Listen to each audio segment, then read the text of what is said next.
Oi pessoal, dando continuidade na história do romeno no Brasil. Logo vou chegar no Brasil, mas até lá tem mais umas coisinhas para nós falar sobre essa história, tá? Então eu estava falando no vídeo anterior do times, clubes, seleções que eu joguei contra cidades, países e lugares que eu teve o privilégio de visitar e criar minhas próprias impressões sobre cada uma delas, não? Certo. Ô, Dery, como eu e várias outras pessoas que eu comento a sua história, tem muita essa dúvida e outras tantas, mas hoje, assim, pensando em galera conhecida, com quem que o senhor teve contato, que o senhor jogou contra, que o senhor conhece? Nesse período eu teve uma época muito boa desse ponto de vista, assim, de ponto de vista futebolístico, não? Eu joguei contra grandes nomes, não? Por exemplo, Real Madrid, eu estava vendo que mês passado eles fizeram uma homenagem no Amâncio. Amâncio foi um ponta-direita muito bom, jogador de seleção, um grande nome do Real Madrid naquela época. E eu joguei contra ele. Naquela época, Real Madrid tinha Camacho, que era o lateral esquerdo, tinha o Del Bosque, que camisa 10, espetacular jogador, que depois foi treinador da seleção do Real Madrid, da seleção espanhola, Piri, que jogava de zagueiro, Breitner, que jogava aquele jogador da seleção alemã que eu já mencionei, Netzer, jogador da seleção alemã também. O do Georgescu, que ganhou o chuteiro de ouro, né? Dos rumenos, aqueles jogadores em 70 que jogaram contra Brasil, Lucescu, Dumitrak, Dino, essa época de ouro da Romênia naquela época. Inclusive tem uma história do Mircea Lucescu que nós temos que contar, que depois de quantos anos? 30 anos? 33 anos, 30 vocês anos. se encontraram, né? Mas isso fica para outro vídeo. Nós vamos e contar de brasileiros? Isso naquela época. De brasileiros, eu joguei contra Cruzeiro, em Palma de Mallorca, que eu já contei também. Eu não me lembro muito dos grandes jogadores de lá, mas o Éder estava jogando, Marinho estava jogando naquela época do Cruzeiro, e depois Marinho eu encontrei ele de novo jogando para...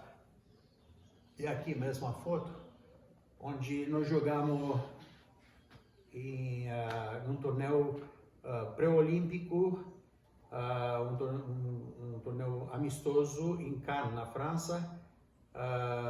Além dele estava Cláudio Adão, um centroavante reconhecido aqui no Brasil, Valdir Batata, um zagueiro, esse grandão aqui, cabeludo, e, por incrível que pareça, esse daqui, simplesmente, de acordo com Milton Neves, que eu nem sabia, quando Milton Neves viu a foto, ele falou que era Vanderlei Luxemburgo. Então, esses são os principais jogadores naquela época que eu joguei, e depois eu tive o prazer aqui em Guaxupé, teve um jogo festivo, onde vários grandes jogadores do Corinthians e do Palmeiras foram convidados a participar, e o Diney, o Cafu,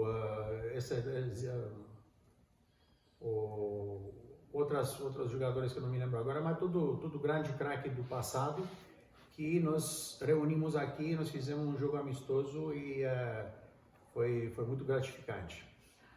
Agora, além de futebol, por exemplo, nós tínhamos um centro olímpico na Romênia, onde tudo que era esporte representando Romênia era concentrado nesse campo, nesse lugar. Um complexo de hotéis, com tudo que é necessário para desenvolver a parte esportiva. E Nadia Comaneci, que foi a primeira ginasta do mundo para receber um 10. Sim. E fez uma baita revolução dentro da ginástica, esporte, né? Esporte, E ela estava com 14, 15 anos e 16, sei lá, na época. E a Bela Caroli, que era o treinador dela, era assim, observando absolutamente tudo que elas faziam, não? O time de ginástica. Então ela chorava depois do jantar, que estava com fome, que teria que comer o que o treinador pedia, não podia comer mais. Então nós fazíamos sanduíches e dava pela janela do banheiro para elas comer, porque elas estavam mortas de fome, não? Só um adendo, a Nadia Comaneci, nessa época, na ginástica, eram só meninas muito novinhas, que começavam desde muito novas, para ir já modelando o corpo e tal. E a Nadia Comaneci, quando ela entrou um pouco mais velha, e foi ela que revolucionou toda essa parte da ginástica, dizendo que mulheres mais velhas também poderiam entrar na ginástica e não só as meninas muito novinhas. Mas ela começou muito nova, 7, 8 anos de idade ela começou, ela foi campeã mundial olímpica acho que foi Toronto ou algum lugar em Canadá que ela foi campeã com 14 anos. E depois ela teve um período de muito sucesso, 2, 3 anos seguidos.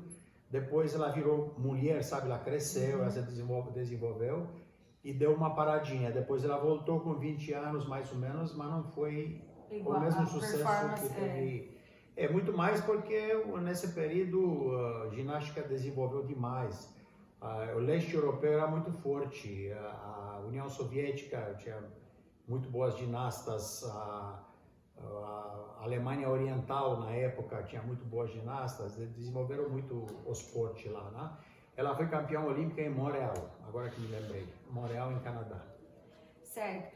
E Deri, voltando um pouquinho, como você entrou muito cedo para jogar futebol, né, na seleção e em times famosos, como era a educação, assim, como você chegou a se formar no ensino médio, você fez faculdade, como foi? O período foi muito complicado, não? Porque eu não parava. Nessa época eram viagens por todo lado, nós jogava domingo, quarta, domingo jogava. Então, não era que só jogava, mas era viagem também. Sim. Então, por exemplo, jogava domingo à noite ou segunda de manhã, viajava. Então, o dia inteiro era reservado a viagem. Você chegava, dormia no lugar, treinava na terça-feira, quarta-feira jogava à noite, não? Quinta-feira voltava para a nossa cidade. Sim. E domingo tinha jogo de novo. Então, praticamente, a semana inteira nós éramos envolvidos em viagens, em jogos e tudo mais. Então, foi um período muito complicado, por isso que eu tinha um tutor que estava me ajudando a fazer as provas. Mas eu teve muita sorte pelo nome que eu criei, sabe? Número 1. E número 2, a turma facilitou para mim, sabe?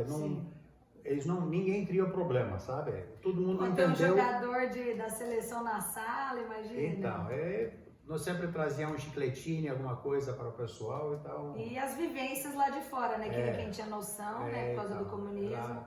Era muita conversa, não? Cada vez que eu voltava de algum lugar, todo mundo queria saber como que era, não? Então, era o centro da atenção. Então, o povo ajudou muito para eu poder finalizar os estudos, não?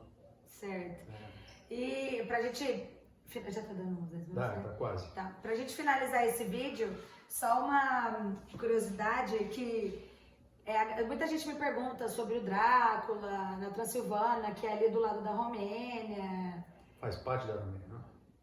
Transilvânia. Tá.